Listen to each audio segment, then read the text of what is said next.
students of class 8A and 8B. First point, suppression of the revolt. The revolt of 1857 was suppressed by the British.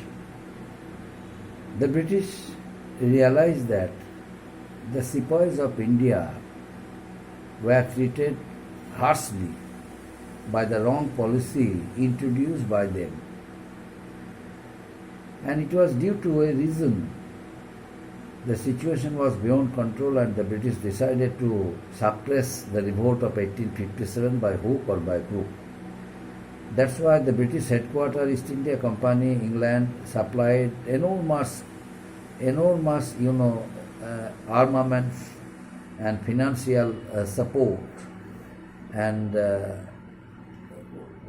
battle ships also came from there through the sea route. Bay of Bengal, had become a center for attacking the sepoys. From the large ships came from England. The sepoys had no financial stability, they had no unity, and as a result of it, their agitation against the British came to an end without achieving success. Although their effort was good, in some battles they defeated the British soldiers, but it was not possible to gain victory against the British. Finally, the British suppressed the revolt of 1857. And while suppressing the revolt, the British blamed the Muslims to be responsible for the revolt of 1857. The British grew anger. The British punished the last Mughal Emperor Bahadur Shah Zafar II. As soon as he was arrested from Humayun's tomb, he himself and his family members were punished. And finally he was sent to Rangoon. So the humiliation of the last Mughal Emperor Bahadur Shah Zafar II displeased the Muslims of India. That's why the Muslims decided to join hands with the Hindus.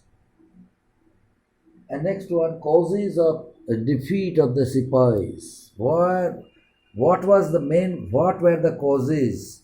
The sepoys considered defeat against the British. There were certain causes behind it, my dear students. The British, was fully prepared to face the Indian sepoys who threw challenge against the British during the time when the British introduced one rifle, Enfield rifle, to use. But the Indian sepoys under the leadership of Mangal Pandey refused to use the Enfield rifle, and ultimately Mangal Pandey himself killed one British officer and instructed others not to use the Enfield rifle because of the reason as I mentioned earlier. The thing is that the British, generally the British in India decided not to disturb the Indian people. They decided not to harm the sentiments of the Indian people when during the time of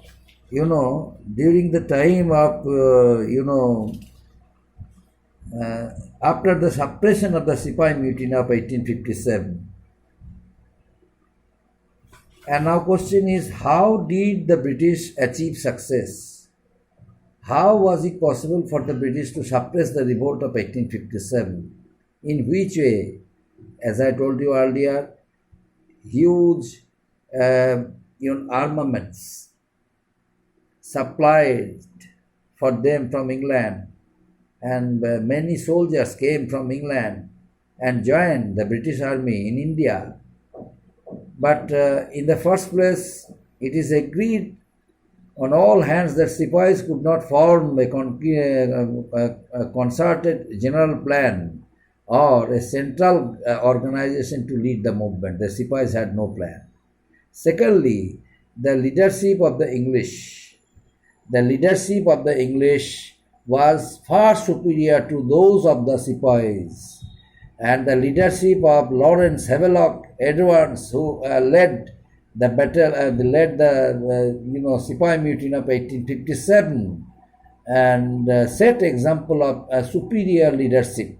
On the contrary, the leadership of the Sipais was inferior to them. Thirdly, the Sipais should have, taken recourse to an offensive policy, having their base at Delhi, Lucknow, and Kanpur. Instead, they followed a defensive policy. They, followed a wrong policy. Their strategy was not good.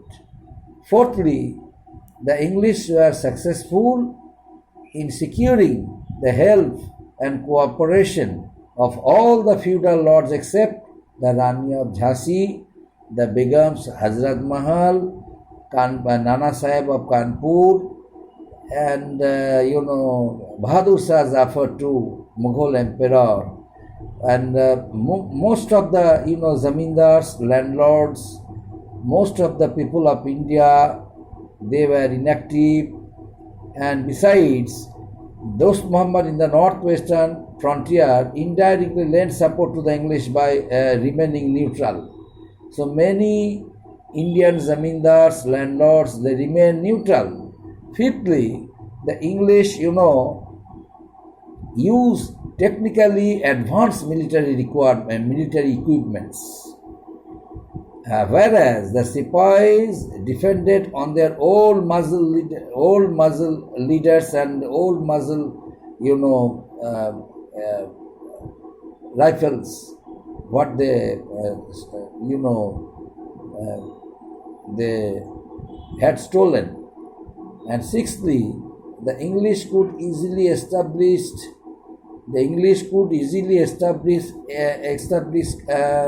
contact with their different division in the army deployed in different parts of the country by means of telegraph, by means of railways, by means of postal communications. But the Sipais or the local leaders, failed to take advantage of this improvement in the means of communication. Seventhly, the Sipais could not evoke popular support in many parts of India, like Bengal, southern part of India, and other areas remain unaffected. Eighthly, the Sipais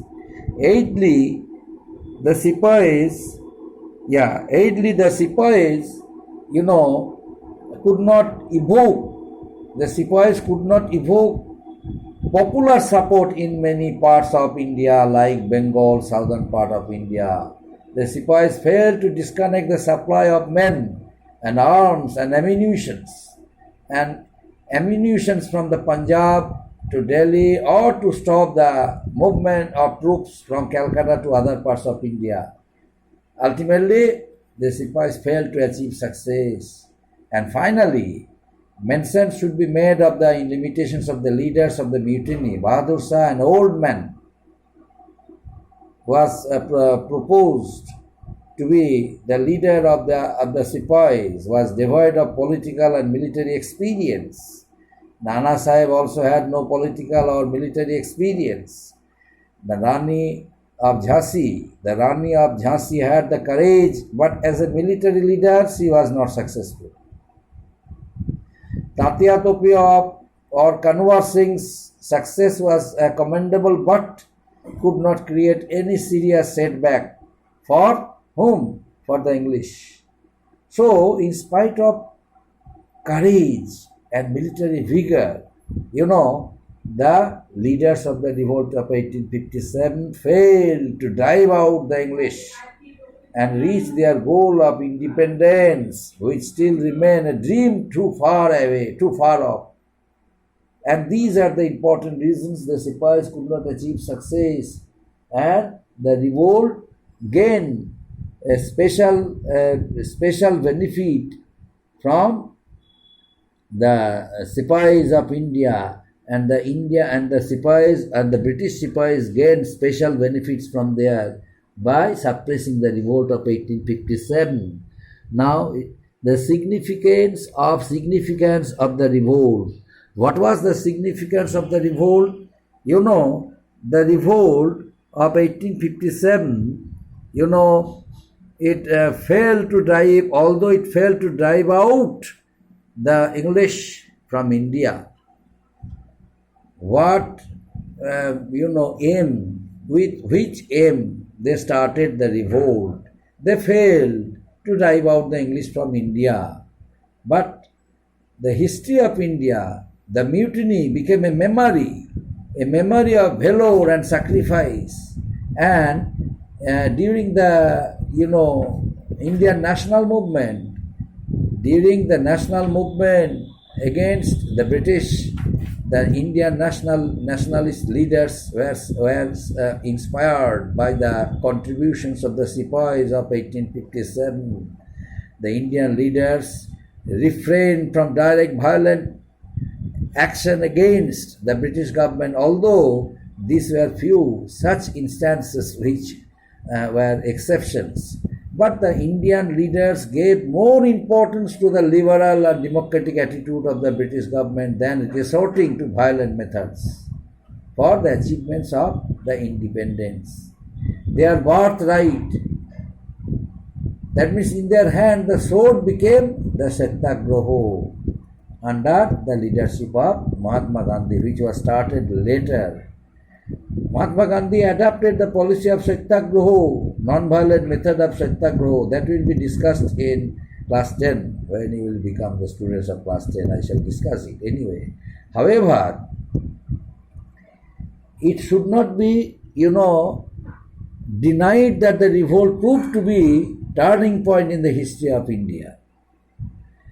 It produced far-reaching consequences in the administration and the policy of the British government in India.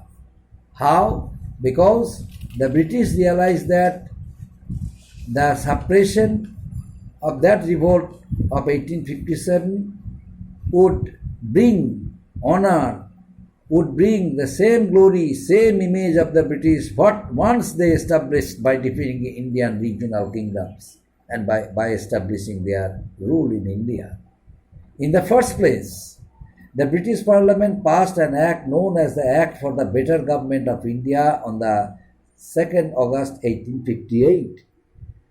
This is the most important significance of the revolt of 1857. And by this act, Company's rule was terminated and the British Parliament was empowered to enact laws for the administration of India.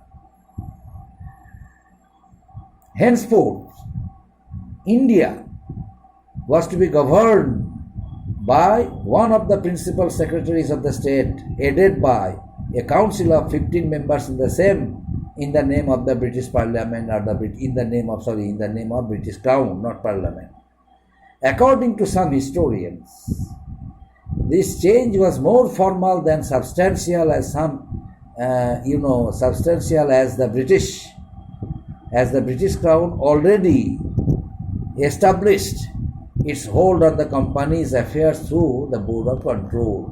The British East India Company and its decision helped them to re-establish the image of the British in India, because the British East India Company, the rule of the British East India Company came to an end and the rule of the British Parliament started.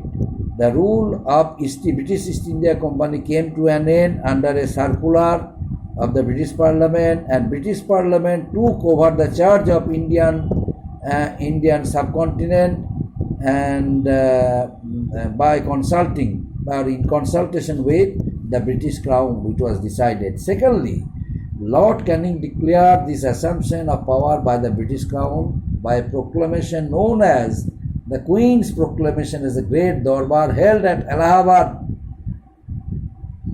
This has been described as the Magna Carta for the Indians. And it was decided that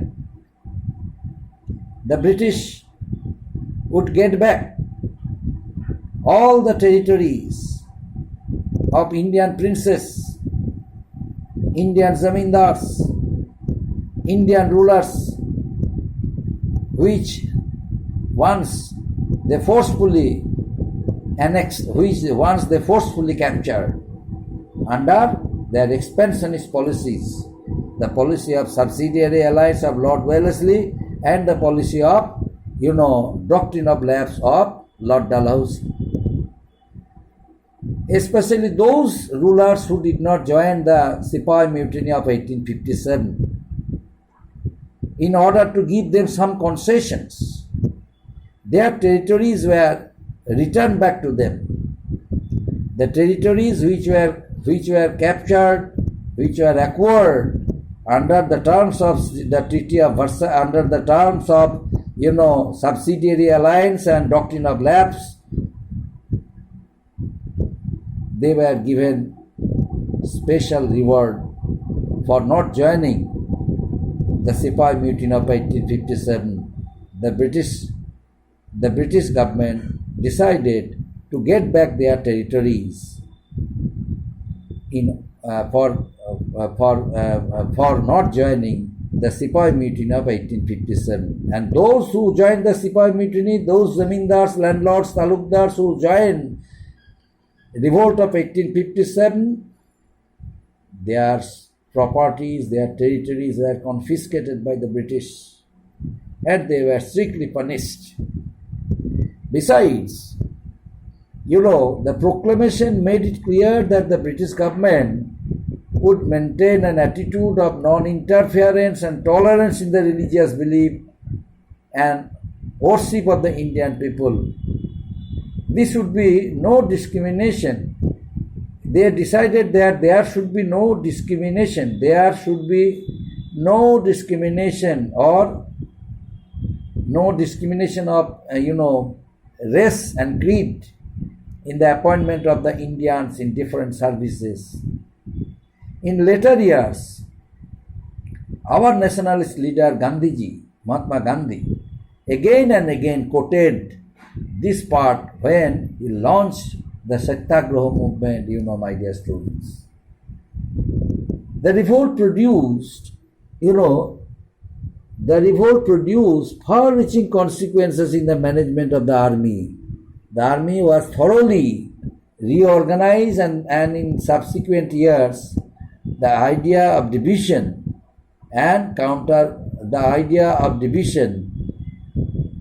between the Hindus and Muslims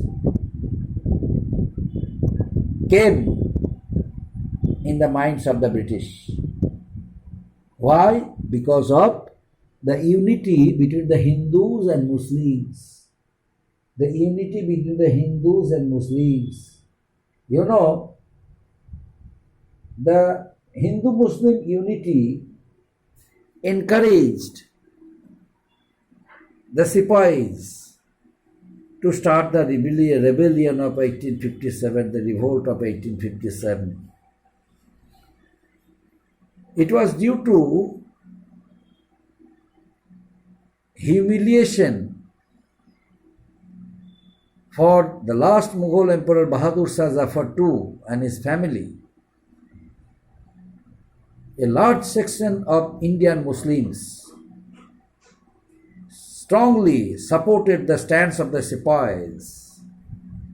Both the Hindus and Muslim Sepoys joined their hands collectively against the British oppressive rules and started fighting against the British government in the revolt of 1857.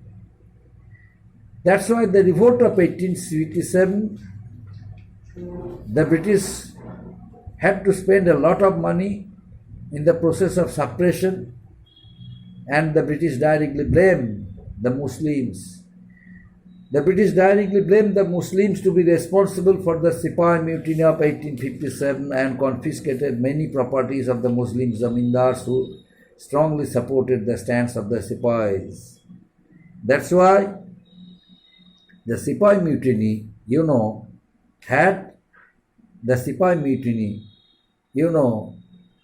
had become powerful mutiny in India and is considered as the first war of independence. Next day, the remaining part. Thank you, my dear students.